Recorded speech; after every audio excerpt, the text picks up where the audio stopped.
Buenas tardes, un placer recibiros en este diálogo tan necesario de la mano de los coorganizadores, la consultora en gestión ética Bioethic, la tecnológica Corrasol, creadora de un canal flexible ético, y el despacho especializado en compliance, Fortune Legal. Muy agradecidos por la generosa implicación de la Fundación Factor Humà y de DIRSE, que nos permiten alcanzar públicos más amplios y sensibilizados sobre todo con la cuestión que hoy tratamos. Y también agradecer el apoyo tecnológico que nos brinda en esta sesión la UOC, la Universitat Oberta de Cataluña. Indicaros que haremos una pequeña encuesta ahora al inicio y al final con una pregunta que aparecerá en pantalla con una serie de opciones de respuesta. En breve la tendremos. Os pido a todos que le deis respuesta. Cuando contestéis desaparecerá de vuestra pantalla y nosotros podremos recopilar de forma totalmente anónima el sentir de nuestro público en relación con esta pregunta. A nivel técnico también indicaros que el chat está abierto para que formuléis cualquier observación durante nuestra charla.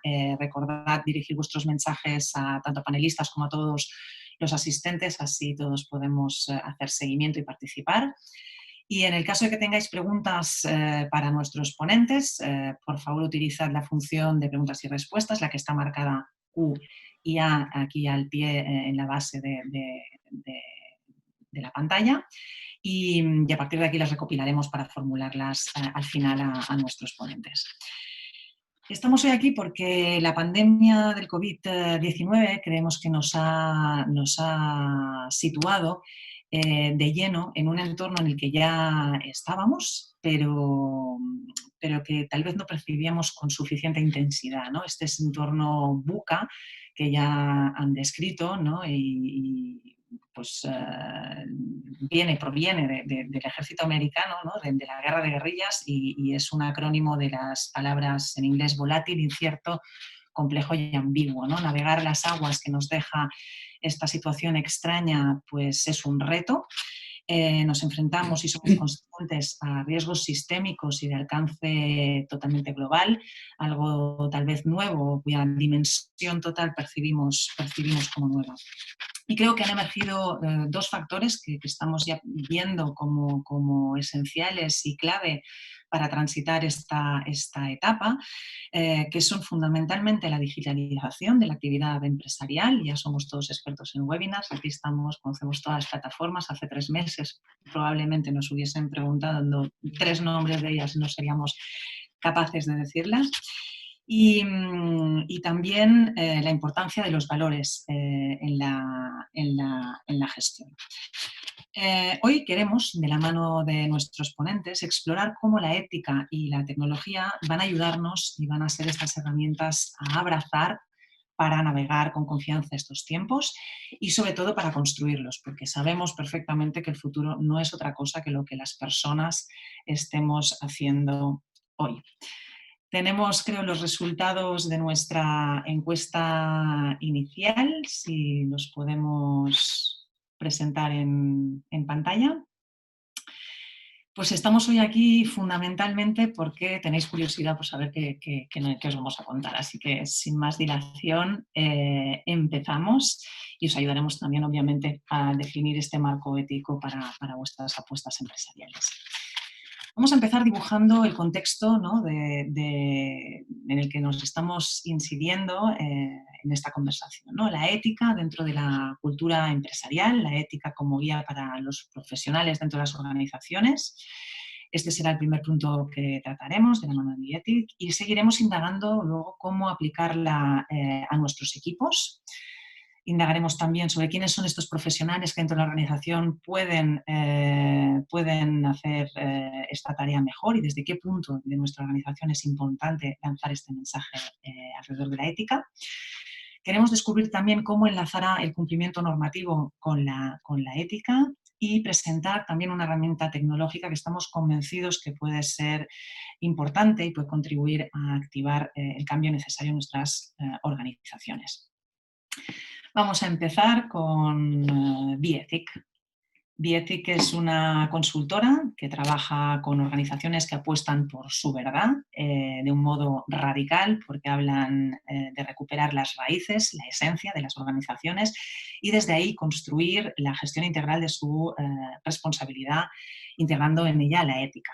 Saludamos a su fundador, José Antonio Lavado, y una de las almas de la organización de este webinar. Buenas tardes. Joseán, nos habláis de volver a los orígenes, como si los hubiésemos perdido, como si los hubiésemos olvidado y como si hubiésemos perdido tal vez, ¿no?, en el horizonte, que al final lo que nos juntamos las personas para llevar a cabo empresas, o sea, grandes cosas juntas, es, ¿no? Lo importante es cómo nos generamos como cultura, cómo nos interrelacionamos, cómo construimos estas estructuras y cómo a partir de ellas interlocutamos con el entorno. Cuéntanos por qué es importante aplicar la ética en la toma de decisiones en estos tiempos de incertidumbre.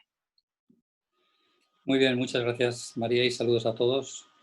Bueno, derivado de la pregunta que os hemos hecho y de las respuestas que nos habéis dado, quizá es interesante que empecemos por definir en todo caso, ¿no?, pero intentar centrar de qué estamos hablando cuando hablamos de ética. Begoña Román nos contestaba esto cuando en Conexiones Bioethic le preguntábamos: ¿qué te sugiere el concepto de ética de la responsabilidad radical? Y ella nos decía, pues la ética es una actitud crítica y reflexiva y está orientada, pues, a transformar y mejorar la realidad. Así de una manera muy global y amplia. La responsabilidad, decía, es hacerse cargo y cuidar aquellas cosas que son importantes para la vida, nuestras relaciones, por ejemplo, ¿no? Y radical es ir a las raíces, a los fundamentos, para evitar quedarse en la superficie. Y esto no es una cuestión teórica de buena voluntad, sino que se trata de una cuestión práctica muy de nuestro día, relacionada con nuestro día a día.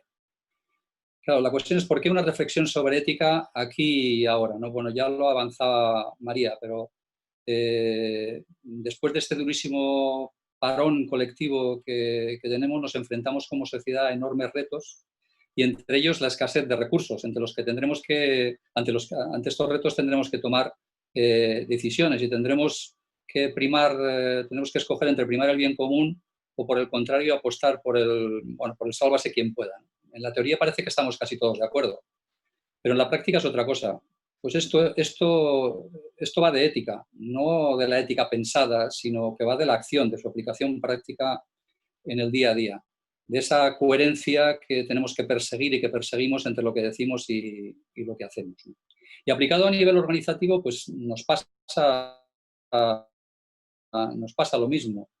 En muchas de nuestras organizaciones disponemos de declaraciones de valores, de códigos de conducta, que definen las bases éticas de lo que queremos ser, de nuestra cultura deseada, pero sentimos que no es suficiente. Muchos de nosotros nos falta algo y que sentimos que la ética no acaba de bajar al día a día, al momento de la acción. Y es un gran reto. ¿Cómo lo conseguimos? Pues, ¿cuál es ese recurso, esa palanca que nos permite conectar nuestro propósito y nuestros valores deseados con la acción real? Pues, en nuestra opinión, una palanca esencial y muy poderosa para impulsar la transformación ética es la toma de decisiones.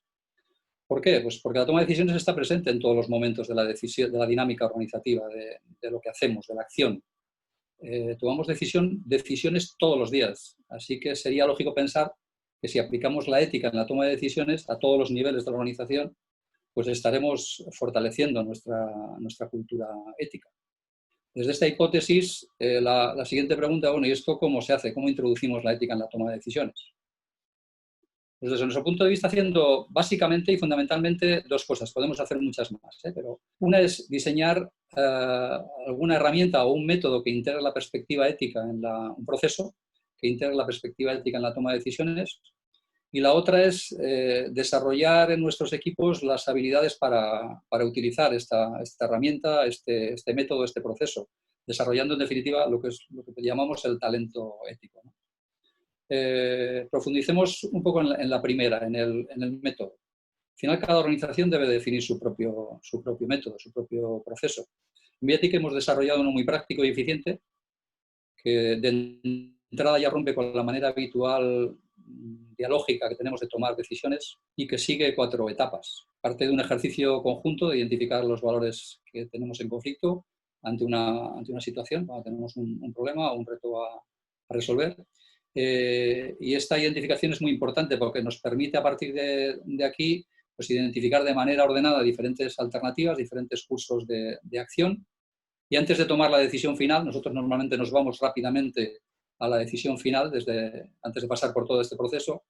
Pues antes, como decía, antes de tomar la decisión final, el método nos ayuda a pasar todas estas alternativas que hemos dibujado por un filtro de preguntas que están representando las diferentes tradiciones éticas y integrándolas todas.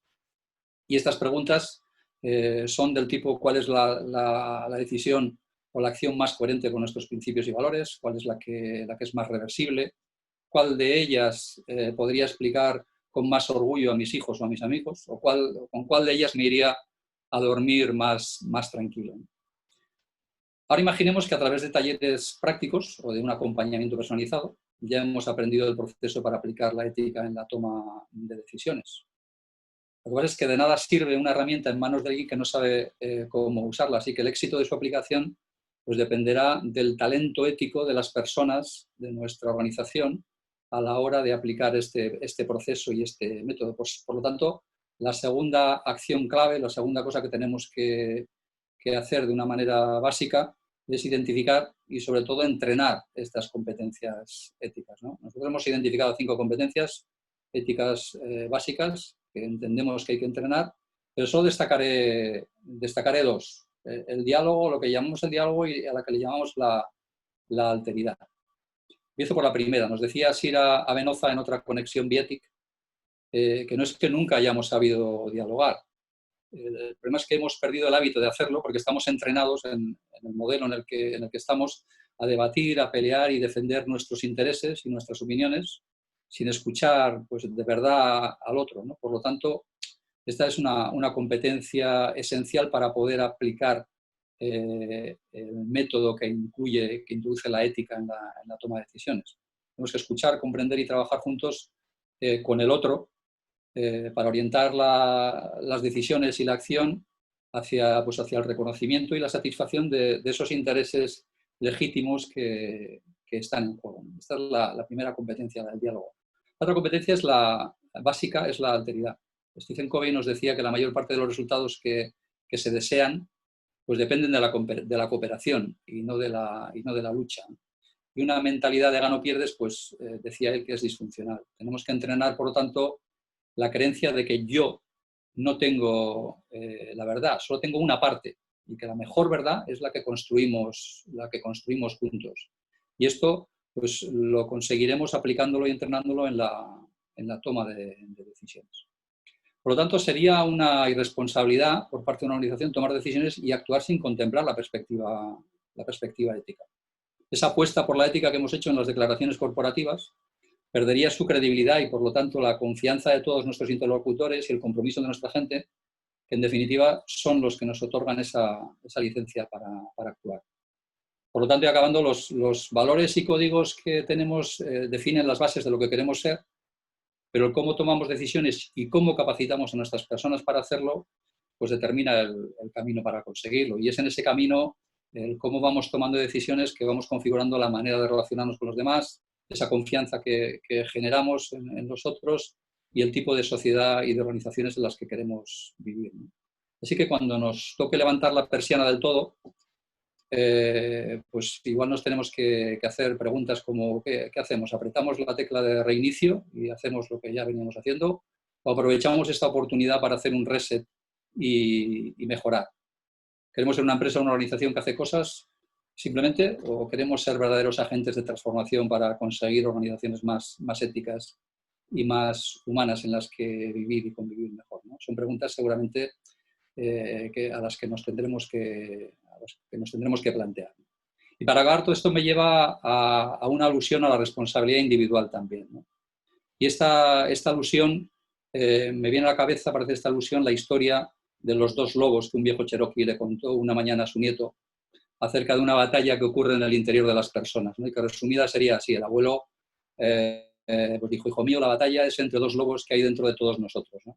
le decía, uno es malvado, es avaricia, arrogancia, resentimiento, soberbia, superioridad, imposición, ego. Y el otro es bueno, es respeto, serenidad, humildad, cooperación, diálogo, empatía, generosidad. Y el nieto se quedó en silencio un minuto y luego le preguntó a su abuelo, abuelo, ¿y qué lobo gana la batalla? Y el viejo Cherokee pues, sabiamente le respondió, aquel al que tú alimentes. Bueno, con esto acabo. Muchas gracias. Muchísimas gracias, Joseán, por tu exposición, por estas herramientas que seguro nos van a ser muy útiles para navegar, como decíamos, estos tiempos. Método, diálogo y personas. Saludamos ahora a otro de nuestras participantes. Factoruma es una fundación que tiene la misión de desarrollar organizaciones que adopten una mirada más humana a través del impulso, ¿no?, de una comunidad de innovación, reflexión e intercambio. Saludamos a su directora, Ana Fornés. Muchas gracias por acompañarnos. Activa el micro, que no te oímos. Buenas tardes. Ahora, buenas tardes. Hola, María. Ana, las organizaciones no dejan de ser ecosistemas humanos que no existen más allá de las interacciones de aquellas personas que los conforman. Y, por tanto, de las personas que hacen posible la actividad empresarial, ¿no? Al final, el propósito, ¿no?, y la misión de cada una de estas organizaciones que están aquí en el mercado. Podemos, por tanto, decir que según cómo gestionemos estas personas y según cómo sea la salud de estas interacciones, determinaremos la empresa que estamos construyendo. Enfocados a esta gestión ética de la que estamos ahora hablando, explícame, ¿cómo cuidan a las personas las empresas que apuestan por la gestión ética? Muy bien, buenas tardes a todos y a todas y gracias a Bietic, a Corresol y a Fortune Legal por invitarnos a estar hoy aquí. Os voy a exponer brevemente nuestra visión. Hablaré primero de la cultura organizativa y de cómo cuidar a las personas adaptando esta cultura a un nuevo entorno en el que estamos. Seguiré con qué figuras claves son claves para ello y qué herramientas debemos darles para hacer esta adaptación sin olvidar la esencia. Y por último, haré referencia a la importancia, más que nunca, de la reputación. Empiezo por el primer punto y, bueno, pues todos sabéis muy bien, ¿no?, lo que es la cultura organizativa. La cultura organizativa es la cola, el pegamento que mantiene a las organizaciones, son los valores enfocados a las buenas relaciones y a las adecuadas formas de actuar, ¿no?, entre las personas y los diferentes actores que hacen posible que una organización funcione. Traduce la estrategia en acciones y en comportamientos para conseguir resultados. Construir la cultura requiere trabajar en profundidad el sistema de creencias. Y es la dirección de personas, junto con el resto del comité de dirección, quien debe impulsar y ser ejemplar con los valores. Valores que deben actualizarse cada X tiempo, contando con la participación de todas y todos, tras una reflexión conjunta que debe trasladarse al código ético y hacer, sobre todo, posteriormente un seguimiento. Trabajar la cultura significa, sobre todo, trabajar los liderazgos, que permitan que todas y cada una de las personas se sientan bien, el bienestar, qué importante, ¿no?, y quieran darnos todo su potencial. Ahora más que nunca, las empresas estamos para acompañar a cada colaborador y colaboradora y a su crecimiento. Se ha impuesto una nueva realidad a la que toca adaptarse y ahí es donde la ética aparece de nuevo. Y desde la ética yo pregunto, ¿lo que hacemos en la empresa lo hacemos realmente pensando en las personas? ¿Cuidamos a las personas? ¿Las tratamos como personas o las tratamos como un objeto para conseguir lo que necesitamos? ¿Sabéis qué dato hemos obtenido en un estudio que justamente lanzamos hoy? Un estudio conjunto que hemos hecho entre Emotiva, el Future for Work Institute, Both y la Fundación Factoruma, con 1.000 trabajadores asalariados durante la 7ª semana de confinamiento. A la pregunta ¿cómo valoras cómo lo ha hecho tu empresa en relación al interés sincero por la situación personal de los empleados? La respuesta ha sido positiva solo en el 50% de los casos. Remarco, solo. Y a mí me da mucho que pensar. Como segundo punto voy a hablaros de las herramientas para ayudar a los responsables de equipos de personas a cuidar de ellas. Metodologías para tener y mostrar este interés sincero hacia los demás. Porque más allá de declaraciones de intenciones, de códigos éticos, el desarrollo de la ética organizacional depende de la participación de todas las personas que conforman la empresa, donde el valor principal es el respeto. Para ello es indispensable que los managers de equipos sean partícipes de la construcción de estos marcos de actuación. Y hacerles partícipes significa que puedan hacerlo. Se les debe acompañar facilitándoles herramientas que les ayuden a construir una forma de trabajar centrada en las personas. De este relevante aspecto habla Victoria Camps en la entrevista que le hicimos en marzo de este año justamente para factorhuma.org, en la que pone mucho énfasis en este aspecto de la participación. Yo os la recomiendo, vale mucho la pena. Poniendo el foco, ya comentado, en el bienestar y en el desarrollo de las personas, es cuánto conseguiremos su rendimiento óptimo. Y solo con acciones que permitan un trato individualizado, que tenga en cuenta la diversidad y el potencial de cada uno, haremos realidad una forma de trabajar ética. Hay diferentes metodologías que se han demostrado desde hace muchísimos años efectivas para, de verdad, demostrar que las personas están en el centro de la organización, lo que ahora llamamos ser employee-centric, ¿no? Hablo del coaching y hablo del mentoring para acompañar a las personas. Hablo de la personalización, hablo de ese interés genuino por el otro que ya he comentado. Son algunos ejemplos de herramientas que debemos utilizar ahora más que nunca. Y ya para ir acabando, quiero hacer referencia, como he dicho, al aspecto reputacional.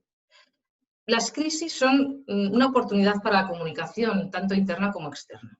Porque lo que hagas ahora explicará más sobre quién eres que 100 reuniones o discursos. Porque la cultura debe respirarse tanto dentro como fuera de la organización. Y en un momento tan crítico como el actual, ¿no? El cómo actuamos como líderes tiene mucho más impacto que antes. Estamos ante uno de esos momentos de la verdad, seguramente el más extremo que hemos vivido. Y las decisiones que hemos tomado y las que vamos a tomar afectarán a nuestra reputación más que nunca en el medio y largo plazo. En cada crisis hay oportunidad para dar forma a todo aquello en lo que se va a convertir nuestra organización y cómo será percibida a medida que vamos saliendo de esta etapa oscura. Cómo comunicamos ahora, tanto a nivel interno como externo, multiplicará nuestro impacto, tanto para lo bueno como para lo malo. Y ahí lo dejo. Muchas gracias por vuestra atención y nada, paso la palabra a María otra vez. Gracias.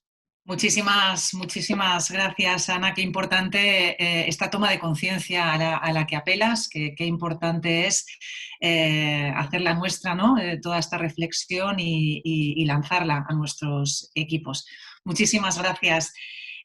Pasamos a la siguiente ponencia de la mano de DIRSE, que es la primera asociación española de profesionales de responsabilidad social, que quiere ayudar al desarrollo de los directivos y profesionales de la responsabilidad social empresarial, así como mejorar su capacidad de influencia para la creación de valor en las organizaciones. Saludamos a uno de sus socios fundadores y actual secretario de la Junta Directiva de DIRSE, Alberto Andreu. No te veo. De momento, ¿activas vídeo? Ya estoy aquí. Perfecto, bienvenido. Ya estoy aquí. Alberto, la responsabilidad social empresarial se entendió o se entiende aún, lamentablemente creo en muchos casos, como aquello que hacen las empresas más allá de su objeto social, ¿no? Como esta parte adicional de proyecto social que se vehicula a través de estas a veces fundaciones que se crean o que acompañan a una empresa. Sin embargo, creemos que esta figura tiene mucho más que ver con la forma en que las compañías obtienen sus ingresos, ¿no? Con el establecimiento de esas líneas rojas que no hay que cruzar nunca jamás, y en el momento actual tal vez ¿no? Hay que replantear esta ubicación, ¿no? Del director de responsabilidad social empresarial para que vaya, ¿no? Un poco más hacia el núcleo de la gestión empresarial. Explícanos, por favor, qué diferencia hay entre los directores de responsabilidad social empresarial que apuestan por este tipo de gestión ética. Bueno, muchas gracias y sobre todo agradecer la invitación. De alguna manera lo planteas muy bien, ¿no? Desde DIRSE, la Asociación de Directivos de RSC, una de las cosas que nos hemos ido peleando durante mucho tiempo es que se entienda bien el concepto de la responsabilidad social, que tiene que ver, como tú decías, no con cuánto dinero dono a proyectos sociales, sino con la manera en la que la compañía genera sus ingresos. Desde, por ejemplo, el pago de impuestos, es un elemento, hasta cualquier otra cosa que lleves, pues cómo gestionas tu cadena de suministro o sinceramente o sencillamente cómo gestionas a tus personas. Desde el punto de vista de ética, claro, muchas veces lo que te das cuenta es que las cosas hay muchas zonas grises, ¿no? Lo bueno y lo malo, lo blanco y lo negro es complejo. Por eso te decía José Antonio que hay que poner y hay que buscar dónde están los bienes en conflictos. Y muchas veces los bienes que entran en conflicto en una decisión son muy claros. Por ejemplo, ahora hemos tenido un debate en la sociedad que es importante. ¿Abrimos la economía o mantenemos la economía en aras a la salud? Los dos bienes son igualmente precisos, los dos bienes son igualmente buenos, uno quizá esté por encima del otro, pero eso te obliga a un proceso de toma de decisiones, ¿no? En las corporaciones pasa igual, muchas veces, ¿no? Dices, bueno, sé que tengo que generar más ingresos y sé que tengo que mantener una cuenta de resultados, pero a la vez sé que tengo que tener unas líneas rojas, ¿no? Al hilo de esto, hace tiempo ya, allá por los finales del 80, una viñeta que puso el Roto que me parece maravillosa, no sé si la podemos proyectar ahí, pero es muy divertida, ¿no? Esta viñeta que puso el Roto, yo la he utilizado mucho en mis clases. Pero mirad lo que viene a decir, me parece fascinante. Todos los libros de ética que tengo son robados. Bueno, ya con esto de alguna manera estaba planteando la burrada, ¿no? Pero estaba planteando, bueno, pues muchas veces cómo se puede ver la ética dentro de las corporaciones. Y esto me parece que te quite mito. La ética en las corporaciones es posible y como tú preguntabas, para que sea posible, ¿qué cosas tenemos que hacer? Bueno, la primera cosa que tenemos que hacer desde el punto de vista de la profesión, es entender que las compañías tienen muchos debates éticos y muchos debates éticos que se pueden entender desde muchas vías. La vía de la generación de los ingresos frente a la vía de los cómo muchas veces genera debate. La vía de abrir nuevos mercados te genera debates. La vía de la reducción de costes genera debates. Bueno, entonces hay un elemento que me parece importante que se traduce en lo siguiente. Lo primero que un director de RSC tiene que tener cuando habla de ética es no tener miedo a la ética. Y me parece que esto es importante. Ninguna compañía puede tener toda su casa siempre limpia a punto de revista. Siempre hay algún tipo de zonas que son grises, siempre hay algún tipo de zonas oscuras, pero esas zonas grises o esas zonas oscuras no te pueden frenar. Recuerdo una vez en una de las compañías en las que yo trabajé que de alguna forma estalló un escándalo y su consejero delegado me decía, esto nos mata todo el proyecto que hemos hecho de ética. Mi reflexión fue la siguiente, ¿no? Creo que podemos gestionar un 95% y el 5% que se escapa a esta gestión tenemos que intentar ser capaces de reducirlo cada vez más. Que sea un 4, que sea un 3, que sea un 1, pero no hagamos que esta excepción nos genere no se convierta en regla. Este es el primer elemento, ¿no? No tener miedo a iniciar el trabajo, el camino hacia la ética. El segundo, me parece que es importante los códigos éticos. Muchas veces en las compañías confundimos la ética personal con la ética corporativa. La ética personal es distinta en los diferentes entornos culturales, entornos legislativos, entornos religiosos, por ejemplo. Y de alguna forma las compañías tienen que ser capaces de definir sus códigos. Y eso los códigos marcan la manera en la que se comporta la compañía, sus líneas rojas con sus stakeholders. Los códigos de alguna forma es lo que marca el más allá de la ley que las compañías quieren hacer. Ojo, cumplir la ley no es algo ético. Cumplir la ley es el cumplimiento de la ley, es un mandato. Y yo creo que los códigos éticos tienen que ir más allá del cumplimiento de la ley. Tercera cosa que me parece importante, más allá y después de los códigos, tenemos que ser capaces de tener normativa interna que sea capaz de desarrollar los códigos. ¿Qué nos hemos encontrado? Muchas veces nos hemos encontrado con grandes palabras que se traducen en poca cosa. Las compañías que han ido más allá a nivel de consejo de administración definen sus políticas y a nivel de órganos de gobierno definen reglamentos. Y luego van más allá, hacen que las auditorías internas verifiquen el cumplimiento de estas normas y hacen también, ¿por qué no?, que la auditoría externa también lo haga. Es decir, las compañías tienen que tener un entramado normativo que tenga un suficiente sustrato desde el punto de vista de código ético, desde el punto de vista de políticas de consejo de administración y desde el punto de vista de normativas internas. ¿Qué más tiene que hacer? En cuarto lugar, creo que las compañías tienen que ser capaces de montar una unidad gestora del código, alguien que se responsabilice de desplegar el código. Desplegar el código desde el punto de vista de formación, desplegar el código desde el punto de vista de procesos, desplegar el código desde el punto de vista de procedimientos, desplegar el código desde el punto de vista de incumplimientos, desplegar el código desde el punto de vista del seguimiento y, ¿por qué no?, también de todos los canales de denuncia y aflorar todas las denuncias que existan. Uno, cuando lleva la ética en las organizaciones, muchas veces no hace amigos, pues porque es difícil hacer amigos cuando te conviertes de alguna forma en Pepito Grillo. ¿Qué más creo que tenemos que hacer? Lo decía José Antonio, influir en el sistema de toma de decisiones. Si tenemos un código, tenemos una unidad gestora, tenemos que llevar el proceso de toma de decisiones a criterios éticos. Lo decía José Antonio, formulando ese tipo de preguntas ácidas. Hay una pregunta ácida que a mí me gusta mucho y creo que nos ayudaría mucho, que es la siguiente. Si esta compañía toma esta decisión, ¿qué titular de periódico nunca quisieras ver?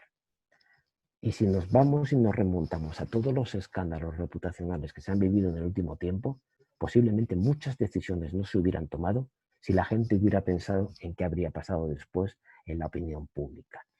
¿Qué más me parece? En sexto lugar, creo que hay que integrar la ética en los procesos operativos de recursos humanos. Desde el proceso de selección hasta el proceso de promoción, hasta el proceso de retribución, tienen que estar impregnados por la ética. En el proceso de selección, si yo contrato gente que de alguna forma ya no me da el perfil, es mejor no contratarla. Y si en los procesos de promoción veo gente que prefiere los cuantos a los cómo, es mejor no promocionarla. En consecuencia, en los procesos de recursos humanos también hay que entrar.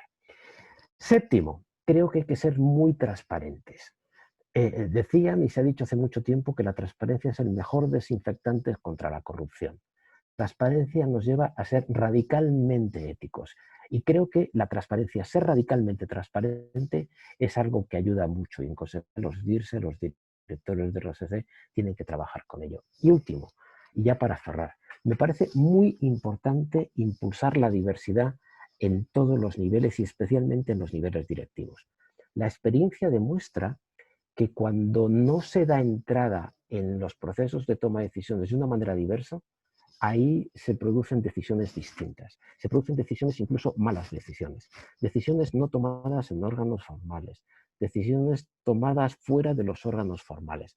Son decisiones que excluyen especialmente a las mujeres. Y eso creo que es un elemento muy importante en que los órganos de dirección y los órganos de gobierno sean en términos generales inclusivos. Y yo creo que con esto son 8 palancas que conforman cultura organizativa y, si me permites, me gustaría cerrar con una cita de Lou Gessner sobre qué es la cultura corporativa, que dice así: la cultura es lo que la gente hace cuando nadie le ve. Y cuando nadie le ve, de alguna forma viene a decir muy mucho que si tienes una cultura ética, la compañía hace A, y si no la tienes, pues la compañía hace Z. Y te digo, yo estoy trabajando en sectores de estos, los que se llaman del mal, estoy trabajando en la banca, estoy trabajando en el petróleo, estoy trabajando en las telecomunicaciones y se nota claramente lo que hace la gente cuando nadie le ve. Muchas gracias. Muchísimas gracias, me ha encantado esta frase, ¿no? El no tener miedo a la ética, que sea una invitación para todos y maravilloso llamamiento a la diversidad tan necesaria. Muchísimas gracias, Alberto. Una intervención en todos los procesos de la empresa, por tanto integral y holística, la que propones. Y vamos ahora a descubrir cómo pasar estas herramientas a nuestro día a día, ¿no? Toca bajar la guía al terreno, toca encontrarnos de bruces, lo habéis ya apuntado, con las regulaciones, con la normativa.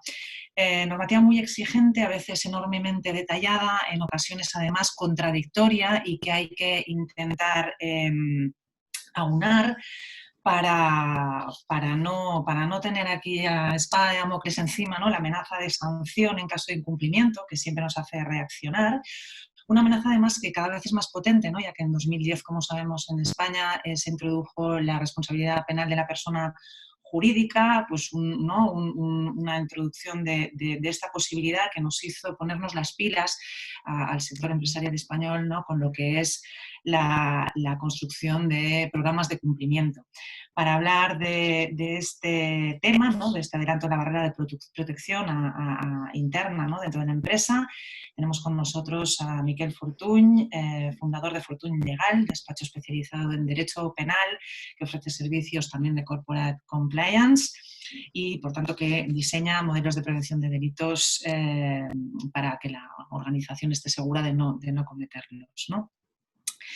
Miquel, bienvenido, también coorganizador de este webinar interesantísimo. Explícanos, porque el cumplimiento de las normas se nos ha puesto a veces como una suerte de checklist, ¿no? De que hay que pasar, que hay que ir, ¿no? Haciendo el tic en cada una de las casillas y pues parece que, bueno, si lo tengo todo limpio, aquí ya está y ya puedo tirar adelante. La sensación es que la realidad es bastante más compleja, ¿no? ¿Por qué se necesitan mutuamente ética y compliance? Pues muchas gracias, María, gracias a todos. Bueno, verdaderamente se necesitan porque son dos caras de la misma moneda. Para mí la ética es el coche y el compliance es el carnet de conducir. Por mucho que tengas carnet de conducir, si no tienes un coche no podrás desplazarte. Mi primera experiencia con la ética de las organizaciones ha sido a través del compliance. Y la verdad es que tengo que ser bastante crítico porque no había descubierto la hipocresía ética que hay en las organizaciones desde el punto de vista, muchas de ellas, no quiero generalizar, con respecto al compliance. Como bien decía María, muchas de las organizaciones consideran el compliance, que es el cumplimiento normativo, que ya se lo inventaron los romanos, o sea, cumplir la ley, pues está al alcance de todos y es una obligación de todos, pero hay que trabajar el cumplimiento normativo desde algo más. ¿Por qué? Porque si no se puede convertir en un checklist. No es suficiente con ir a misa los domingos, sino hay que tener alguna cosa más que parecer católico y cristiano. Pues las organizaciones hay bastante de esto, en mi humilde opinión, y con algunas experiencias en estos últimos años. Lo primero que tengo que afirmar es que sin concienciación ética no puede haber un compliance realmente operativo. El compliance al final lo que persigue, y la circular 1/2016 de la Fiscalía General del Estado española ya establece como criterio deseado que las organizaciones tengan cultura ética y altos estándares éticos en la toma de decisiones de sus directivos. Como digo, el compliance sin un trabajo ético detrás sería como tener, pues ya lo digo, simplemente un checklist. Entonces, ¿cuál es el trabajo? La concienciación. Pero para concienciar hay que liderar. Y para liderar, a mi modo de ver, nos quedan muchos deberes por hacer. Porque el liderazgo ético es desde arriba. Y ciertamente, si tú ves y lees los periódicos y ves el código ético de la organización que está imputada, pues la verdad que se te ponen los pelos de punta. Porque dices, si hubieran decidido con el código ético en la mesa, igual se hubieran planteado las situaciones de otro modo. Porque al final el compliance no es nada más que el reflejo de la ética aplicada en un ámbito concreto de la empresa, que es el cumplimiento normativo. Entonces, esa contradicción entre lo que nos vanagloriamos en los códigos éticos y los valores que decimos y pintamos con muchos colores en los códigos éticos, deberían estar, a mi modo de ver, concienciadas las organizaciones de que eso sirva para cumplir la ley, porque no cumplir la ley tampoco nos convierte en muy éticos desde el punto de vista del cumplimiento normativo. Primero, concienciación. Hay muchas empresas que ya están trabajando comités de compliance, integridad y ética, todo junto. las miradas tienen que ir juntas. No puede el comité de ética o la parte de ética de la empresa mirar a un lado y el comité de compliance mirar al otro. Como dice la canción, hay que bailar pegados. Y eso es bailar la ética y el compliance juntos. Si no, al final va a ser el compliance una necesidad, pero no va a evolucionar de manera totalmente coherente. Otra cuestión que estoy viendo es que en algunas organizaciones se utiliza a veces la responsabilidad social corporativa a veces para blanquear incumplimientos normativos, ¿de acuerdo? Pero esto ya existe desde hace muchos años. Al Capone dio muchísimo a la sociedad a través de comedores sociales, pero le sería más a cuenta blanquear su imagen y 200 asesinatos en sus espaldas, más de 10 o 15 millones de dólares de la época en infracciones normativas. A veces pasa que vemos en la prensa que el vecino se ha cargado a la vecina o viceversa, pero es que era muy majo. Claro, porque hay que blanquear la imagen para encubrir los incumplimientos. Y eso está pasando. Y lo último que quería decir es que por fin tenemos la gran suerte de que la ética está al servicio del cumplimiento. Y eso quiere decir, a mi modo de ver, que si trabajamos bien la ética, la integridad en la toma de decisiones, el compliance va a ser un barómetro de esa ética, uno de los muchos que puede haber de esa ética. Y además, el compliance puede servir no solo para tangibilizar esa ética, que ya no solo es una filosofía y un mantra, sino para tangibilizarla en la toma de decisiones y medirla. Y poder dar como valor añadido a la sociedad que estamos defendiendo los intereses de los consumidores, la competencia, el Estado, etcétera, etcétera, a través de un cumplimiento y una integridad totalmente ética. Quiero acabar con una cosa. Tampoco quiero ser muy negativo, porque al final soy muy crítico conmigo mismo y también hace que llevo muchos proyectos de compliance encima de las espaldas y también me atrevo un poco a opinar de esta manera.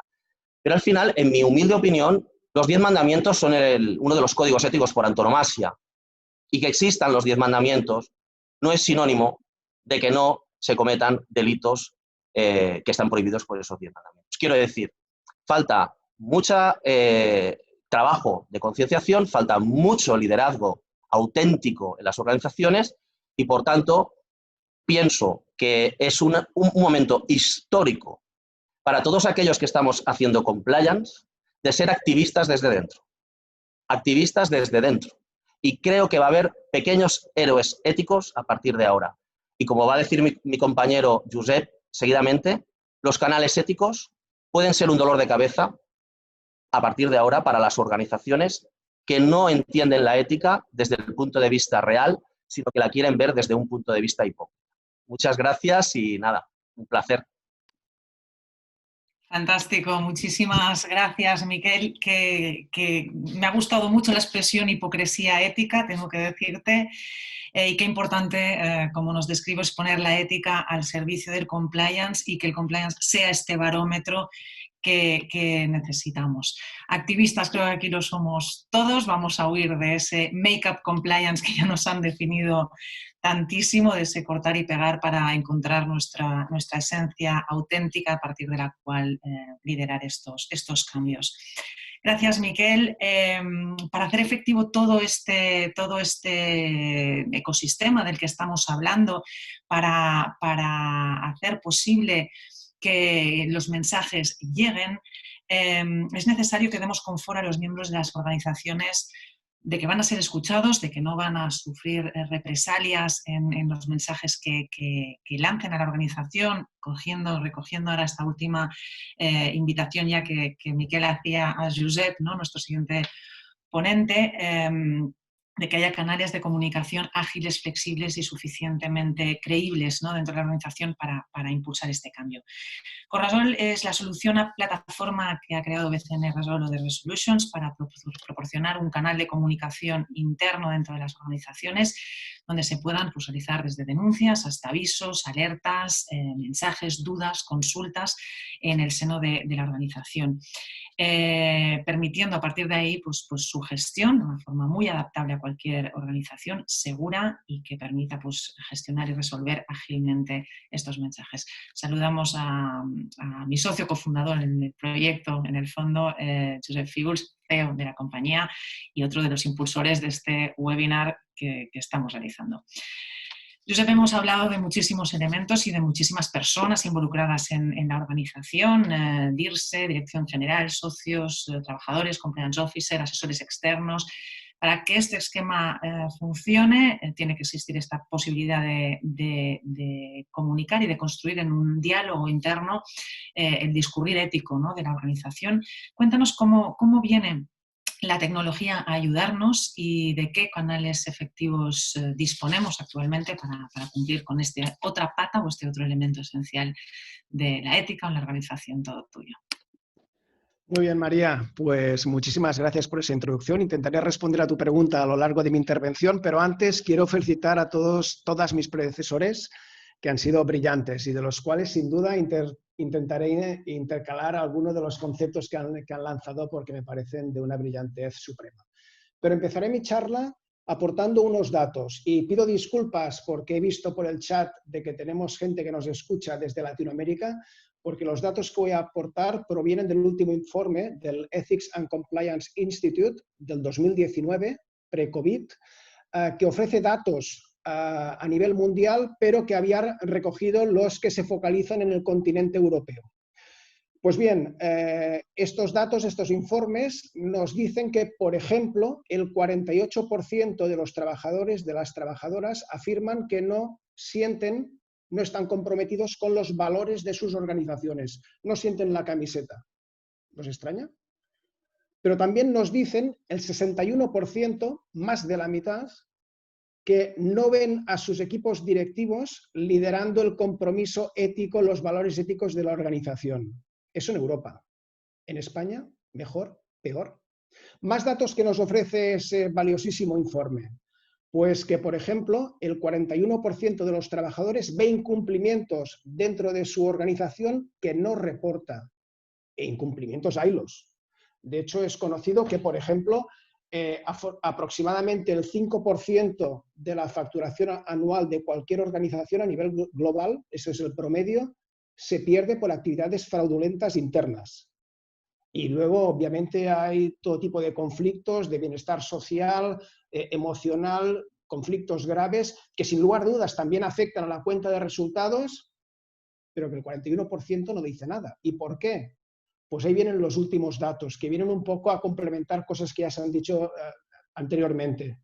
Y es que el 51%, ligeramente más de la mitad, pero me parece una cifra brutal, de las personas que han reportado, que han alertado, que han dado el paso adelante de incumplimientos en su organización ligados a o bien a discriminaciones o a casos de acoso sexual, han sufrido represalias dentro de su organización. O que el 46%, cifra muy cercana, de aquellas que han alertado de corrupciones internas o de posibles corrupciones internas, es decir, han tenido el valor ético de decir, oiga, que esto está pasando, afirman que también han sufrido represalias dentro de su organización. En fin, sorprendidos. No tenía que venir el coronavirus para decirnos que esto tenía que cambiar, pero ha venido y estamos en una nueva situación en la cual el ambiente, el entorno social, laboral, en poco tiempo está dando un vuelco. Y en donde yo no diría que hay un cambio de paradigma, pero sí que me atrevo a decir de que hay cambios que se han acelerado. Y afortunadamente uno de los cambios es el que estamos aquí hablando constantemente, que es el de la transformación ética, de la aportación de los valores éticos. Es un eje importantísimo, que yo llamo de la transformación ética de verdad. Pero yo quiero aportar otro eje para mí tan o igual de importante, que uno sin el otro no se entiende, que es el de la transformación digital, el de la digitalización de verdad, no esa digitalización de la que venimos hablando desde hace ya muchos años, sino realmente de un cambio de procesos, de un cambio de mentalidad apoyado en las TIC. Pues bien, en la intersección entre este eje de la transformación ética de verdad y de la transformación digital de verdad, es donde encontramos al canal ético de verdad. Una pieza clave que sin una cosa ni la otra no se entiende, pero que tiene un valor indudable y lo tendrá aún más. El canal ético que va más allá del canal de denuncias, al que muchas veces incluye. El canal ético, que ya os aseguro, dejará de ser ese elemento secundario en aquellas organizaciones que lo tienen, muchas de ellas ni saben que lo tienen, está ahí en un segundo plano. Olvidaros, tendrá. ¿Por qué? Porque es un elemento importantísimo, ahora más que nunca, de cohesión interna. Es una especie de cordón umbilical entre la organización y los diferentes stakeholders, internos y externos. Esto lo ha dicho Alberto Andreu, el trabajar con estos elementos no únicamente son valores propios intrínsecos de la organización de transparencia que han de existir, que no digo que existan, pero que han de existir, pero es que además irán más allá, trascenderán a la propia organización, serán una pieza clave de la reputación externa de la empresa. Por tanto, el canal ético se convierte en una pieza clave. Pero ¿cualquier canal ético sirve para ello? ¿Un correo electrónico, que es aquello que se utiliza muchas veces como canal, sirve? Ya os aseguro que no. Cualquier canal ético, por ejemplo, ese típico formulario que quizás a lo mejor alguno de vosotras habéis empezado a utilizar y que quizás os habéis asustado a mitad por lo farragoso que ¿es realmente un canal ético que os puede ayudar en este camino? Probablemente no. Por eso, desde Corresol hemos lanzado un canal ético pensado para esta nueva situación, para ayudar, porque hay que ayudarles a las organizaciones, a los directivos, a los empleados a dar ese paso adelante. De nuevo, con dos direcciones. Una, obviamente, de cumplimiento normativo. Si estamos en España, cumplimiento de la Ley Orgánica de Protección de Datos, etcétera, etcétera. De estar preparados para aquellas legislaciones que nos vienen, de la nueva directiva europea, de la norma ISO 37002, etcétera, etcétera. De ahí la CO de Corresol, una de sus acepciones es CO de Compliance. Pero por otro lado, y fundamental, y esta se olvida casi siempre, es la faceta de ser práctico, de ser ágil, tanto para los empleados, para los trabajadores, como sobre todo también para la organización. Hay un elemento que quizás es el más relevante, el más conocido de Corresol, que es su aplicación móvil, para ponérselo fácil a las personas para hacer una denuncia, anónima o no. Pero es que Corresol va mucho más allá. Hay una parte interna de gestión y de conexión de estas alertas que no se ve, pero que existe y que sigue siendo fácil. Por eso la segunda acepción de Corresol es CO de comunicación, CO de colaboración. Y ahora os pondré algunos ejemplos prácticos de cómo desde Corresol se ayuda realmente a que esto sea eficiente. Pensemos, por ejemplo, en una organización que nos está escuchando y que dice: Josep, ponentes, tenéis toda la razón. Yo quiero un canal ético que me abarque todas las opciones. Corresol puede. Otro te dirá: mira, yo de momento quiero tener un canal ético lo justo, porque realmente yo lo que quiero es estar alerta de la parte de denuncias. Lo puedes hacer con Corresol, pero puedes tener otros canales o un canal adicional para tener comunicaciones, ideas, sugerencias, inquietudes, etc. Te encontrarás con empresas que dirán: lo tengo muy claro, soy una empresa transparente, quiero dar fe de ello, quiero hacer crecer a mi empresa con estos valores y darlo a conocer. Por tanto, mi canal ético es anónimo por defecto. Otras te dirán: mira, de momento tengo mis dudas, o simplemente que nos hemos encontrado, soy una asociación y quiero que aquellas organizaciones o personas que me hagan una alerta, que me hagan un clic en nuestro lenguaje, se identifiquen para poderlo gestionar adecuadamente. Bueno, ambos casos se pueden hacer con Corresol, pero cuando estas últimas den el paso, podrán hacerlo de manera fácil y sencilla directamente con la herramienta. O sencillamente digo: vamos a ver, quiero tratarlo internamente con mi herramienta, canal interno, o quiero utilizar un bufete externo, Fortune, por ejemplo, excelente, para que me lo gestionen con imparcialidad, etcétera. Puedo hacerlo con Corresol.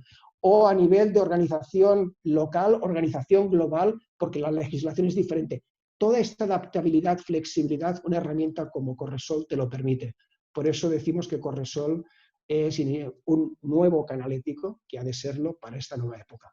Lo dejo aquí, María, que ya te veo, y con mucho gusto responderé a las preguntas que luego me formuléis. Y si luego hay preguntas a través del chat que se formulan y no teníamos tiempo, pues ya las responderé de manera personalizada a cada uno. Muchas gracias. Muchas gracias, Josep. Me quedo con lo de transformación ética de verdad y transformación digital de verdad. Y con ese humanismo tecnológico que al final también tenemos que adoptar, de herramientas que estén puestas al servicio de las personas para realmente transformar organizaciones. Invito a todos los panelistas a abrir cámaras de nuevo para atender ahora las preguntas que hemos ido recibiendo y para que podamos entre todos pues, contestarlas. He visto que alguna estaba en el chat. Así que vamos a ir mezclando un poco, primero las que han llegado por el canal de preguntas y respuestas. Os leo la primera que formula Manel Salcedo. Dice, en los tiempos post-COVID que vienen, parece que la recuperación económica va a ser prioridad fundamental. ¿Puede pasar que ante esta urgencia los valores y las personas pasen a un segundo término? ¿Quién se atreve? Yo me atrevo, porque me atrevo con datos, si me perdonáis. Por eso me tiro a la piscina, para que no me quitéis la voz. Desde DIRSE, con EY hemos publicado un estudio que salió el lunes sobre las nuevas prioridades en el ámbito de la RSC y la sostenibilidad después del COVID. Y los datos son muy interesantes. Antes del COVID, por ejemplo, lideraban todos aquellos temas vinculados a cambio climático, a tema de eficiencia energética, temas de gobernanza y transparencia, y después del COVID lo que lidera el ranking de manera muy precisa es todo lo que afecta a seguridad de personas, seguridad de clientes y sobre todo temas de personas. Tanto es así que los temas vinculados a transparencia, gobernanza y medio ambiente caen del 1 al 7 en el caso del medio ambiente. Es cierto que los temas de, por ejemplo, recuperación vinculado en sostenibilidad crecen un 7%, pero ese 7% no le permite subir del rank número 7, porque los temas vinculados a seguridad de personas y seguridad de clientes y seguridad de cadena de proveedores crecen exponencialmente hasta casi un 45%. Luego, efectivamente, el riesgo existe, pero la demanda por parte de la sociedad es otra. Luego, no ser capaz de cumplir esas demandas dejará a algunas compañías que no estén ahí fuera de situación. Interesante. Pregunta de Milton Castillo. Nos pregunta cómo venderle a los directivos la rentabilidad de la ética. Yo, si queréis un poco, bueno, también en relación a la anterior pregunta, ¿no? Nosotros, como fundación que trabajamos estrictamente todo el ámbito de personas, ¿no? Bueno, estrictamente quiero decir que realmente ya hace muchos años que estamos, pues eso, ¿no? Hablando y practicando y influyendo en bastantes organizaciones sobre la relevancia de las personas. Claro, ¿qué va a pasar, ¿no? Nosotros mismos como fundación, ¿qué nos va a pasar? Y empezamos a tener algunas pistas de que lo que dice Alberto, o sea, el tema de personas, ojalá se confirme, ¿no? El tema de personas va a coger más relevancia que nunca, porque también tiene mucho que ver con todo el ámbito tecnológico que también comentaba muy bien Josep, O sea, la transformación digital, por fin, ya tanta gente dice que va de personas, va de cultura, no va de tecnología, ¿no? Y claro, si a las personas no las tenemos con un cierto engagement, que claro, yo cuando os he hecho referencia a este estudio de hoy, pues ya cuando lo veáis hay temas preocupantes, ¿no? Porque claro, en un momento como el actual, ¿cómo van a penalizar las personas que se han sentido mal en relación a cómo su empresa las ha tratado durante la COVID? Esto va a tener mucha influencia, es decir, vamos a ver cuántos movimientos va a haber, a pesar de que el mercado esté tan tocado, por supuesto, y de que no va a ser fácil cambiar de trabajo.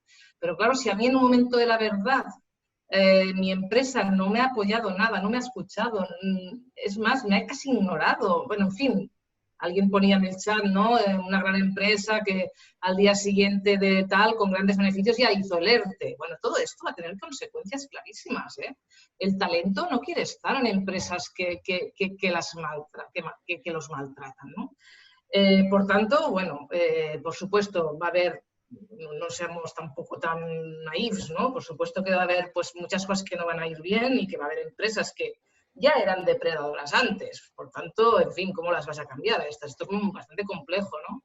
Tras el tema es con las que igual no lo tenía muy claro, tal, vemos pistas. Yo estoy en contacto con un montón de directores de personas, de muchísimas empresas, de todo tipo.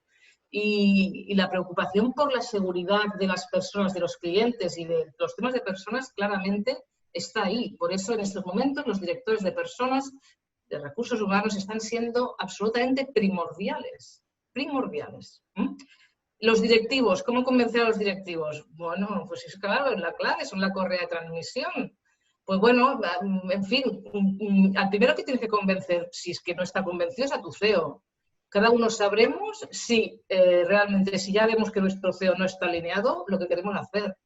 Es decir, al final, estar en una empresa que está haciendo cosas cero éticas, cada uno sabe lo que puede suponer, ¿eh? Para él mismo y para, es decir, si puede dormir luego bien por las noches, ¿no? Por tanto, en fin, por supuesto, como sea la cadena, ¿no? Como sea el equipo directivo, sobre todo el que está arriba de todo, que suele ser un hombre, también por el matiz, dijéramos, ese que decíamos de la diversidad, que me ha encantado, Alberto, importantísimo, importantísimo, está claro. Es que, en fin, es aquello de ¿se cree o no se cree?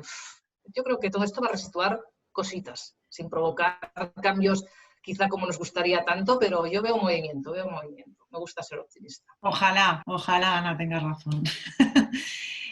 José, me gustaría escuchar tu respuesta también, y Miquel veo que levanta la mano, pero sobre todo porque, José, os dedicáis como consultora en ética a este tipo de temas en particular, entonces entiendo que tenéis experiencia, ¿no?, en la venta a directivos precisamente de lo que es la ética y, por tanto, su rentabilidad aplicada a una organización. Bueno, no debería ser necesario vender, estrictamente hablando. O sea, yo hace 20 años sí que me dedicaba mucho a hacer, entre comillas, proselitismo de la responsabilidad de las organizaciones, ¿no? Pero porque en aquel momento casi no se conocía. Fue el señor Buenafuente en el 2004 que popularizó el concepto del desarrollo sostenible en el Foro de las Culturas, en el que recuerdo, Alberto, haberte encontrado, ahora me estoy acordando, en un panel que estabas allí, precisamente en Barcelona. Joder, curioso. 2004. ¿Verdad? ¿Verdad? Entonces, aparte de eso, yo creo que solo podemos aportar datos y sí que podemos aportar datos sobre cuál es el nivel de compromiso y cómo evoluciona el nivel de compromiso de nuestras personas a través de estudios de opinión de empleados internos. También podemos aportar datos sobre cómo va evolucionando el nivel de confianza de todos nuestros interlocutores, de nuestros grupos de interés, y para eso tenemos cuestionarios específicos para poder aportar ese dato. Y después no hace falta nada más que abrir los periódicos. Pues cada uno que tome sus decisiones, ¿no? Aquí yo creo que no se trata de convencer a nadie, sino de que cada una de las personas, en este caso cada uno de los CEOs, tiene que asumir sus responsabilidades, igual que tenemos que asumir nosotros, cada uno de nosotros, las nuestras, estemos en la posición en la que estemos. Y en ese sentido, pues practicar esta perspectiva ética en todas nuestras actuaciones. Todo eso empieza por uno mismo, ¿no?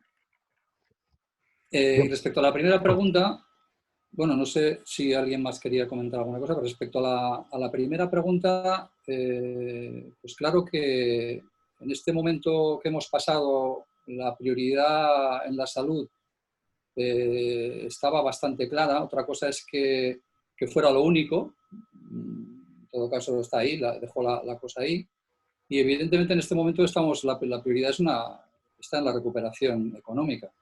Pero es que el problema no es que en la recuperación económica de las grandes multinacionales y las grandes organizaciones, es que está en la recuperación económica de todas y cada una de las personas que conformamos esta sociedad, y sobre todo los más vulnerables. Una perspectiva ética, una de las perspectivas éticas que tenemos que aplicar en nuestras tomas de decisiones es cuidar a los más vulnerables. Entonces, la recuperación económica entonces dependerá de cómo tomemos las decisiones para hacer esta recuperación. Y si realmente estamos haciendo participar a todos los interlocutores, a todos los afectados por esta recuperación económica, insisto, especialmente a los más vulnerables, en las decisiones que se tomen. Y eso, otra vez, es método para tomar decisiones, ¿no? Aparte de, evidentemente, pues los principios que hay que aplicar, que tenemos ya unos principios y unos derechos universalmente aceptados desde hace mucho tiempo. Por lo tanto, bueno, pues hagamos las cosas de la mejor manera posible. Y la cuestión es esa, que sobreviviremos si realmente pues, introducimos estos criterios éticos en las decisiones que vayamos tomando en nuestras organizaciones. Para mí está muy, muy claro. Otra cosa es que lo que decía yo al principio, ¿no? Una cosa es lo que pensamos, lo deseado, lo que decimos, lo que declaramos, Y otra cosa es lo que hacemos en el día a día y eso hay que entrenarlo. Miquel, ¿querías intervenir también? Sí, muy brevemente. Yo lo primero que veo es que el CEO o el Consejo de Administración hay que preguntarle qué tipo de empresa quieres ser. Es decir, si quieres competir en incumplir la ley, porque eso es una liga, y si quieres competir en ahorrarte controles, que es cuando trabajas la ética. Porque esto es como tener un hijo. Cuanto más trabajas los valores, menos guardaespaldas le pones a tu hija cuando sale por la noche. ¿Por qué? Porque la has inspirado en valores y sabrá decir que no o que sí en el momento que corresponda, si es hija o hijo, indistintamente. Quiero decir, al final es rentable a largo plazo porque te vas a ahorrar en control. Y además, tú tienes que escoger tu modelo de negocio. Es el primer criterio. El segundo es que este mensaje lo dirijo más a la pyme porque es más fácil ser ético siendo una pyme que siendo una gran empresa, en mi humilde opinión. Porque como en una sesión formativa que hicimos, me puso la piel de gallina un CEO que dijo, mirad, esa es una sesión formativa donde yo participaba como formador y el CEO lideraba la sesión y dijo, mirad, era una empresa del sector farma. Dice, en comisiones siempre nos van a ganar, porque tienen presupuestos para ganarnos en todo, pero en ética jamás nos van a ganar. Ese mensaje me quedó que me lo tengo que tatuar en la espalda, porque dio para mí en el clavo. La pequeña y mediana empresa es una de las claves del futuro, porque no podrán competir en la mordida más grande, pero sí en la ética mucho más eficientemente que los demás. O sea que para mí hay que convencer desde abajo, pero desde arriba el primero. Gracias. Alberto. No, al hilo de la pregunta de cómo vender la ética, yo me he pasado 30 años de mi vida en grandes instituciones, en grandes corporaciones, donde de alguna forma los grises están ahí, ¿no? O sea, la necesidad de crecer versus la necesidad de los cómo. Y esto es difícil. Y al final yo me he dado cuenta que tienes que vender dos cosas. Un compañero mío de Perú un día me dio una frase que era muy buena. Dice, mira, yo me he dado cuenta que ustedes, decían los españoles, cuando llegaron a América Latina, conquistaron con dos instrumentos. O la cruz, decía, la cruz por la creencia, o la espada por el miedo. Decía, el problema es que se les fue la mano con el miedo, con la espada, ¿no? Y cada directivo tiene dos formas. Uno, o por la vía de la convicción, que no es muy complicado, como dice Miquel, lo lleva de serie, o por la vía del miedo. Y la vía del miedo hay dos vías. La vía de la pena del telediario o la pena del banquillo. Y la pena del telediario muchas veces es más dañina que la pena del banquillo. Entonces, ¿qué me he dado cuenta? Que la gente tiene mucho miedo a la pena del telediario. Titular de periódico no quieres ver. Si no lo quieres ver, no lo hagas, porque como lo hagas, terminas sabiendo. Si terminas sabiendo, terminarás en la pena del telediario y quizá en el banquillo. Hay otros a los que no les tienes que meter miedo, porque directamente pues van mucho más orientados porque lo llevan de serie. Pero los dos criterios tienes que tener. Es un mix de miedo y banquillo, o de cruz y de espada, que suele funcionar. Y en función de unas compañías funciona más la pena del telediario y en otras funciona más la fe. Y esto, bueno, pues con los dos tienes que jugar. No, el mismo mensaje no vale para todos. Susana Ramírez. Josep, ¿quieres intervenir ahora? Es que lo digo para ir avanzando en preguntas. Sí. Una pregunta que nos formula Susana Ramírez es ¿cómo se valora la competencia ética en los procesos de selección? Yo creo que esto viene al hilo de tu intervención, Alberto. Si puedes responder ahí, ¿no? Si tienes experiencia, vamos, cualquiera, pero creo que venía al hilo por el momento de la pregunta de lo que comentabas. A ver, hay procesos donde tú de alguna forma, primero, tú miras el currículum de la gente y ves qué gente ha hecho qué cosas. Hay determinados perfiles que te orientan a un tipo de cosas y otros perfiles que te orientan a otro tipo de cosas. Y, por ejemplo, puede parecer una tontería, pero chavales que están terminando el grado, que han dedicado muchas horas de voluntariado a X cosas, te definen y te perfilan un tipo de persona. Luego es verdad que hay determinados cuestionarios que machean lo que es tus valores personales con los valores de la corporación. Y luego hay un face-to-face que te lo lleva. Y en última instancia eso suele funcionar bien. Pero cuando muchas veces metemos a personas que entendemos que tienen unas competencias profesionales X, los hard skills, y los ponemos por encima de los soft skills, ahí es donde nos podemos equivocar. Bueno, pues esto es un poco, estas tres cosas son genéricas, pero funcionan bien. Yo suelo mirar mucho lo que la gente ha hecho además de sus notas. Y eso te da un tipo de perfil distinto. Gran elemento este. Una pregunta en relación con los canales éticos que formula Silvia. Dice, el tema de los canales éticos. Los trabajadores no se fían de que sean confidenciales. ¿Cómo lo resolvéis para asegurarlo? Entiendo que aquí tanto Josep, por supuesto, como igual Miquel, podéis aportar respuesta. Josep. Sí, efectivamente. Es decir, vamos a ver, muchas veces, el canal ético se dice que se admiten anónimos, pero lo introduces a través de un correo electrónico. O sea, hay absurdidades en el proceso, pero es que el canal ético no es únicamente el canal de comunicación, es la gestión del mismo.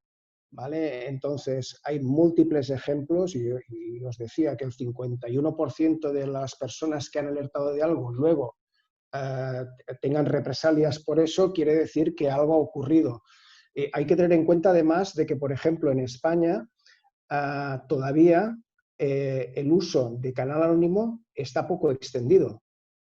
Se irá ampliando esta base. En el mundo anglosajón, de hecho, es casi obligatorio que sea anónimo, es decir, lo que no puedes hacer es identificarte, es otra cultura, ¿vale? Aquí lo que hay que predicar es con el ejemplo. Es decir, yo siempre lo digo, es decir, si tú dices, vamos a ver, vamos a establecer un canal ético que permite el anonimato y luego resulta que te enteras por qué está pasando, es que ya no hay una nueva alerta, un nuevo clic en esa empresa en los N años. A nivel tecnológico, eso tiene sus sutilidades, no es obvio, no es evidente, y es una de las características que, por ejemplo, nosotros en Corresol hemos incorporado, de tal manera que, aunque la persona que haga la alerta haga un clic, sea anónima, y realmente lo es, que insisto, una cosa es ser anónimo, y eso se lo escuché en un vídeo con toda razón a Miquel, hay que diferenciar mucho entre anónimo y confidencial. Anónimo es, tú no te identificas, pero la información siempre ha de ser confidencial, seas o no anónimo, ¿vale? Entonces nosotros utilizamos una tecnología que te encripta toda la información, etcétera, etcétera, pero además de que sea anónimo, te permite que luego la organización pueda llevar a cabo, por ejemplo, un chat contigo y pueda obtener más información, etcétera, etcétera, y no sabe quién eres. Por lo tanto, jugamos con los dos aspectos. Realmente se es anónimo, pero al mismo tiempo se es posible mantener ese diálogo, con lo cual todos ganamos. Sí, muy brevemente, María, si me permites, el problema, o sea, a mi modo de ver un titular de prensa es, si no es anónimo, no va a funcionar. ¿Por qué? La empresa es juez y parte. Eso no lo olvidemos. Es decir, cuando ponemos una denuncia, la empresa es juez y parte. Y ya se va a encargar de machacar a la persona que ha denunciado, si no es una empresa ética. Entonces, ¿qué está pasando en mi experiencia? Hablo desde la experiencia, no tengo datos porque no he estudiado el tema. La mayor parte de canales éticos ni se comunican, ni interesa que se comuniquen, ni se enseñan cómo se utilizan, ni se utilizan y se represalia a la gente. Esta es la realidad, ¿vale? Entonces, te dicen, es que mi empresa es súper ética, Miquel, y digo, qué bien, pues hemos hecho un buen compliance. Dice, no recibimos denuncias. Digo, ¿dónde tienes el canal? Pues, bueno, evidentemente, si tú no pones la puerta de emergencia en un túnel, jamás la van a localizar, ¿vale? Entonces, veo, en mi opinión, mucho canal, es muy guay tenerlo, pero es más difícil utilizarlo, porque realmente, si no es anónimo, te la juegas.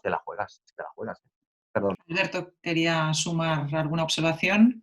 Sí, bueno, yo he estado en compañías muy grandes, de las del lado oscuro que decía también, ¿no? Pero lo cierto y verdad es que me he encontrado con compañías que han querido hacerlo bien, que el canal de denuncias lo han querido hacer bien, desde el punto de vista global, desde el punto de vista de país, y de alguna forma, en concreto dos de ellas en las que yo lo tuve que montar, lo quisimos hacer bien. Es decir, yo querría abrir una lanza en favor de un tipo de compañías que, aunque están en sectores complicados, también quieren hacerlo bien. Esto significa cosas, significa, en primera instancia, sacar el canal de denuncias fuera, que sea público, que se saque fuera, promover las denuncias, diferentes denuncias y consultas, tener un canal encriptado, proteger al denunciante, quiero decir, eso se puede hacer, Y vamos, para ser prácticos, nosotros llegamos en un momento determinado en 2 de estas compañías a sacar a un montón de gente como consecuencia de las denuncias, ¿vale? Entonces, quiero decir, no todas las empresas lo hacen mal, ni todas lo hacen bien. Entonces, bueno, tú, Miquel, tengas una cierta experiencia, las de mala experiencia, yo tengo otra experiencia, las de regular experiencia, la de mala y la de buena. Tengo un poco las 3, ¿no? Pero es verdad que se puede hacer bien si uno lo quiere hacer bien. Es un tema de quererlo. Y si tienes 0 denuncias, que tienes un problema. Y si tienes 1000, también tienes otro problema. Y esto es un poco lo que tenemos que ver. Hay muchas maneras de hacerlo bien. Y lo que no puede pasar es lo que pasa, por ejemplo, en el ámbito público, donde denunciantes de corrupción han terminado dando una peluquería en concreto porque les han sacado y les han expulsado de todo el modelo público siendo funcionarios. Esto hay que protegerlo. Al denunciante hay que protegerlo. Y existe una directiva europea de protección que ahora mismo está en borrador de protección al denunciante. Es muy importante. Y en el ámbito público, si me apuráis, más porque el dinero público. Efectivamente. Avanzamos porque nos quedan algunas preguntas y queremos acabar a tiempo. Alicia López pregunta cómo se puede saber que una empresa es realmente ética o solo cumple el checklist. ¿Existe algún registro o asociación que lo avale? José Ana haciendo que no con la cara, Ana también la veo, no lo hay, ¿no? La siguiente de Milton Castillo nos pregunta si podemos indicarle si la ISO 9000... Disculpa, José Ana, perdona. Sí, perdona, que casi el no tener respuesta o no dar respuesta a lo que estábamos preguntando ahora es un poco desolador casi, ¿no? Me estaba quedando yo desolado también. Imagino que la persona que hacía la pregunta... entonces, yo más que poner el énfasis en checklist y en registros, lo que sí que se puede analizar es cuál es la infraestructura ética que una organización tiene y cuáles son, pues, y esa infraestructura ética está a todos los niveles. Podemos analizar si tiene definidos cuáles son ese marco que guía, que en definitiva sería pues el propósito, los valores, los principios, etcétera, ¿no? Después podemos analizar cuáles son los órganos de gestión y cómo están distribuidas las responsabilidades en esa organización, si tiene asignadas responsabilidades para la gestión ética, si esos órganos son diversos o no, etcétera. O sea que a ese nivel también, si bajamos más abajo, también podemos ver si se utilizan los canales de participación, los canales éticos, como puede ser el liderazgo, la participación, la comunicación, la formación, si en todos esos canales se está dando esa perspectiva ética. Y después en el propio día a día. Y en el propio día a día vuelvo a insistir yo en la toma de decisiones. ¿Cómo se están tomando las decisiones? ¿Existe una trazabilidad de las decisiones en la organización? ¿Y esa trazabilidad qué está demostrando? ¿Estamos introduciendo la perspectiva ética en ese trazo, en ese proceso, o no lo estamos haciendo? Y además tenemos más cosas. Tenemos espacios de reflexión ética creados en la organización, de manera formal incluso, como existe pues, en servicios sociales en Cataluña, está institucionalizado lo que son los espacios de reflexión ética, ¿no? Hay una sesión anual de estos órganos de reflexión ética, que son órganos que están distribuidos a lo largo y ancho de la organización, como si fueran comités de ética, desagregados a lo largo y ancho de la organización. Y todo esto, al final, son elementos de la infraestructura ética, insisto, que sí que se puede ver perfectamente en los informes de transparencia que en este momento ya desde finales del 2018 es obligado por cumplimiento legal, o es obligado por normativa, pues se puede ver perfectamente y analizar qué organizaciones están trabajando y desarrollando su infraestructura ética y cuáles no, y cuáles están al principio del camino y cuáles están avanzadas y cuáles están en medio. O sea que sí que se puede. Lo que no tenemos es un ranking, porque no hay ninguna empresa que sea ética. No se puede decir que yo soy una empresa ética.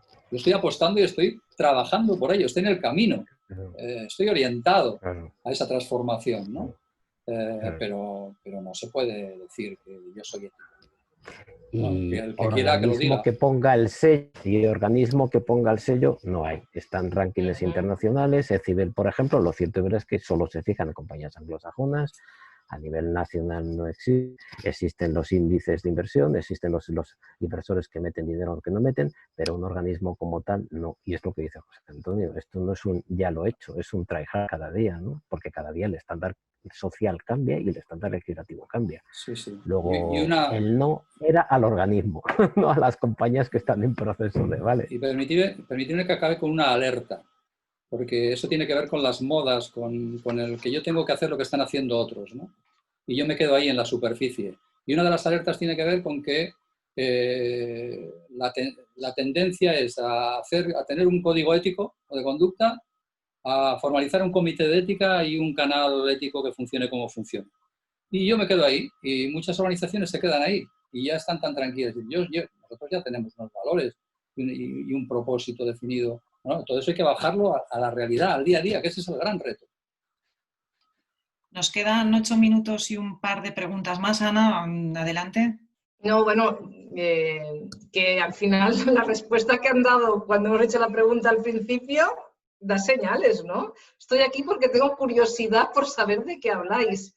Estamos al principio, estamos muy al inicio y lo sabemos muy bien José Antonio Abado y yo, que ya, ¿no?, hace unos añitos hicimos aquel proyecto en el Palau Macaya, ¿no? Es decir, este es un tema relativamente nuevo, ¿eh? Es decir, que al final aquí lo importante es que con mucha resiliencia, los que queremos promover todo esto, hagamos camino, ¿no? Porque todo esto hay muchísimo, muchísimo recorrido.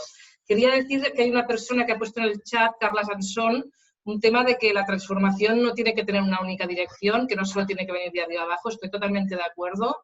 De hecho, es un tema de corresponsabilidad, a través de nuestro manifiesto Factor Humana esto quiere quedar muy claro, lo recomiendo. Y con la intervención de José Ángel creo que también queda muy claro que es tan fundamental esa parte de participación, comunicación, formación, ahí estamos todos implicados, ¿eh? No tiene solo que ver ni con el CEO ni con el equipo directivo. Es un tema de todos y tiene mucho que ver con cómo somos cada uno de nosotros.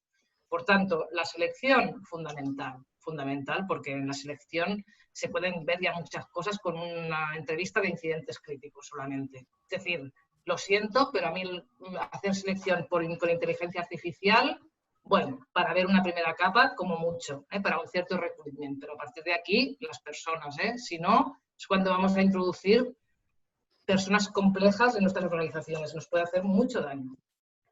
Gracias, Ana.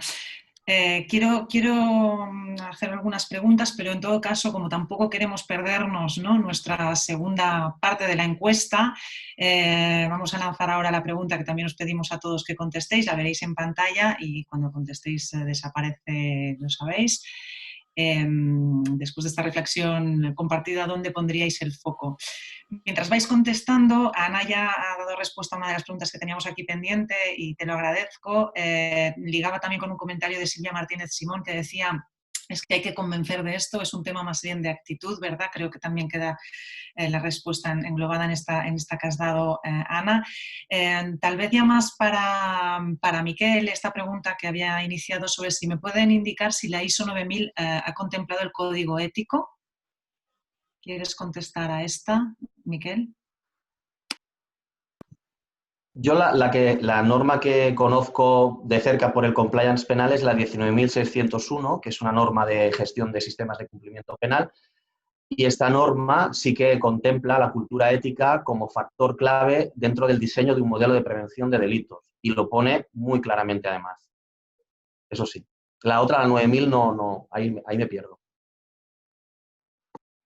Y una valoración que también requiere de un penalista es el comentario que Milton Castillo nos hacía al final de la pregunta sobre el canal ético y el anonimato.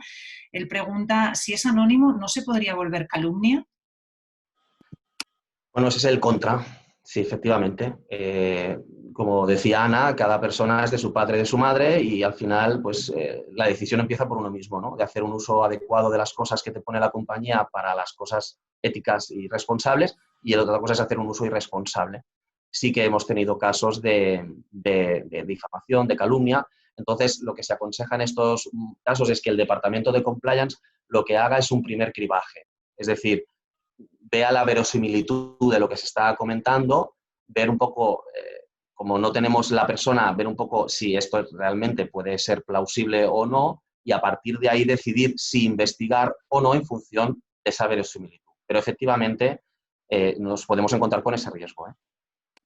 Con lo cual también es importante regular bien una política de canal de denuncias y estar atentos. Josep, creo que quieres intervenir, pero ya lanzo también esta pregunta, a la adopción de la directiva sobre canales de denuncias, que creo que ya han iniciado su trámite parlamentario y que nos va a dar un poco más de pistas sobre cómo tienen que construirse estos canales para ser, ¿no?, correctos, por decirlo de un modo.